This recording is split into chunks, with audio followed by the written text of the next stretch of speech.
So the day has finally come, and it's now time to wind down your nonprofit.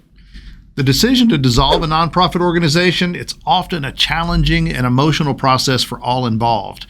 Now, the reason could be one of many possibilities: financial difficulties, lack of participation, or maybe your nonprofit actually fulfilled its mission that it was created for. Now, that last one doesn't happen very often, but it is possible. Or, as we all found out just a few years ago, something like a pandemic can wreck your plans in a hurry. Whatever the reason, if shutting down your nonprofit is the only real choice you're left with, it's crucial to approach dissolution with a clear understanding of the legal requirements and best practices to ensure it's a smooth process. So that's today's topic: how to dissolve a nonprofit organization.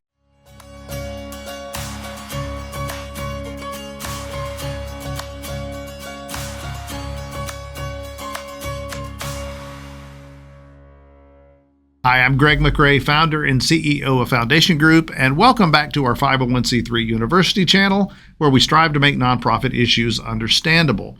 Please like this video and be sure to hit those subscribe and notification buttons so you'll know when we put out new stuff. This one is a tough topic.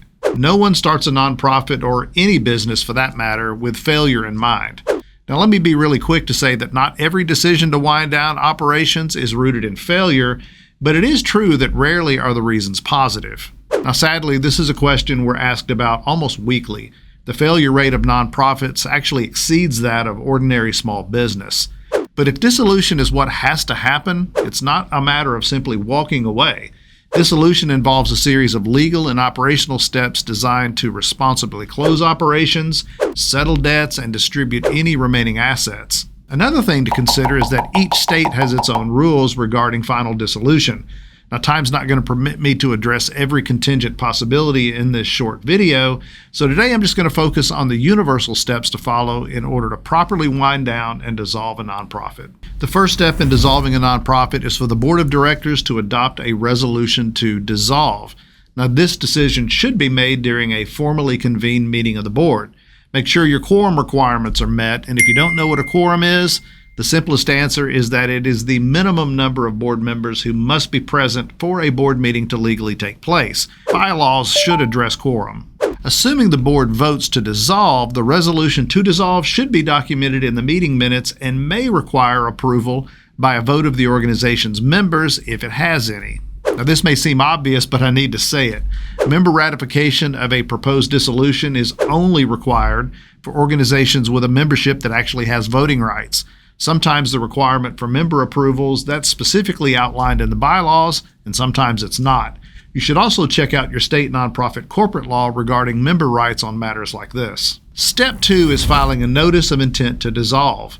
Once the resolution to dissolve has been adopted, the nonprofit must file a notice of intent to dissolve with the state Secretary of State or other body regulating nonprofit corporations in that state. Now, this filing, which often involves a fee, officially starts the dissolution process. Another thing to consider is that it may trigger the requirement to notify creditors and other stakeholders of the organization's intent to dissolve. Again, you have to know what your state specifically requires here. Step number 3 involves getting your money in order. Before final dissolution, your nonprofit must settle its debts and fulfill any contractual obligations. Now, this includes paying off all liabilities, canceling any leases or contracts, and ensuring that all employee-related obligations like your final payroll and benefits termination are handled appropriately. In extreme situations, a terminating nonprofit may find itself hopelessly in debt with no financial ability to pay its creditors. Now, these are situations that can be awful for all involved. In this case, it actually may be necessary to file for bankruptcy before any actual dissolution paperwork can be filed. Step 4 involves asset distribution. After settling debts, any remaining assets must be distributed in accordance with the organization's purpose and state laws. Now, this can look different depending on the tax-exempt category of the nonprofit. Most nonprofits facing dissolution, they're going to be 501c3 organizations, since most nonprofits are charitable.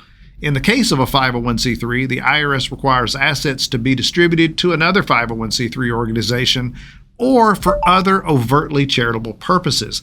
In fact, the IRS takes this element so seriously that it requires all 501c3 organizations to have this provision in their articles of incorporation or charter. Other tax-exempt entities have different distribution requirements. In the case of most 501c7 organizations, for example, remaining assets are distributed to the members. Now, that's not necessarily required, but it is customary. We happen to be working currently with a 501c7 client that has a distribution clause of assets going to a charity if it ever dissolved. The plan for distributing assets should be detailed in the dissolution resolution or in a separate plan that the board adopts. Some states, like our home state of Tennessee, require nonprofits to submit a separate notice of asset distribution to the Attorney General's office. The fifth and final step in the dissolution process involves completing and filing final tax returns with the IRS and the state. Now, this includes filing Form 990 with the final return box checked and attaching a copy of the dissolution documents. Now, since pretty much all Form 990 filings are electronic now, that last part about attaching dissolution documents, it might not be possible. If not, the IRS will still accept your return marked final and consider your organization dissolved. Don't forget your state. State-specific reports and filings related to the dissolution must be completed as well. Now, since this varies widely by state, it's critical to seek the counsel of a competent professional who has experience with nonprofit dissolution in your state. Now that you know the steps involved, let's look at some best practices to make this unfortunate situation a little more manageable. Number 1, early planning. Begin planning for dissolution well in advance to assure a thorough and complete process. Number 2, transparency. Maintain open communication with stakeholders, and that includes employees, donors, and beneficiaries throughout the dissolution process. Don't forget that for many, there's a lot of emotion and attachment involved when a cherished entity like this winds down. Number 3, legal and financial consultation. Engage professionals early in the process to navigate these complex regulations and filings. Number 4, document everything. As we say with so many issues we discuss, keep meticulous records of all decisions, meetings, and communications related to dissolution. Now, there are some areas of concern that you really need to be thinking about regarding any dissolution. Let's look at 4 big ones. Number 1 is asset distribution. Improper distribution of assets can lead to legal challenges. Ensure that the distribution plan complies with state law and aligns with a nonprofit's mission. Number 2 is creditor notifications. Failing to properly notify creditors could result in legal liabilities for board members. Trust me, you do not want to deal with that nightmare. Number 3, employee rights. Ensure that all employee-related issues such as final paychecks, benefits, employment taxes, and insurance are all handled in accordance with state and federal laws. Number 4 is the IRS. Simply forgetting to mark final return on your post-dissolution Form 990, that can cause major headaches. And the last thing you want after dissolution is getting a late return notice from the IRS when you're thinking that all loose ends are tied up. And finally, I want to address a couple of potential risks involved with any dissolution. Number 1 is legal and financial liability. Remember that we've talked a lot on this channel about nonprofit board members having fiduciary duty. That means they're personally accountable for the financial well-being of the nonprofit they serve on the board of. Board members could face personal liability if the dissolution process is mishandled, especially regarding creditor notifications and asset distribution. The second potential risk involves something far more subjective, and that's reputational damage. Poor handling of the dissolution process can harm the reputations of the nonprofit and its board members, potentially affecting future endeavors. So let me bring this all home. Dissolving a 501c3 nonprofit organization, it's a complex process that requires careful planning and execution. And it's also one that is fraught with personal attachment, emotion, and potentially grief. By understanding the steps involved, adhering to best practices, and being aware of potential pitfalls, board members can navigate this challenging journey responsibly and respectfully. It's a sad day when a nonprofit can no longer continue its mission. But by winding down well, the process does not have to be an unnecessarily painful one. Hey, do me a favor and don't navigate away just yet. We would really appreciate it if you would hit the like button below, as it really helps get our content recommended to more people. Subscribe if you haven't already, as we have great content coming your way on a regular basis.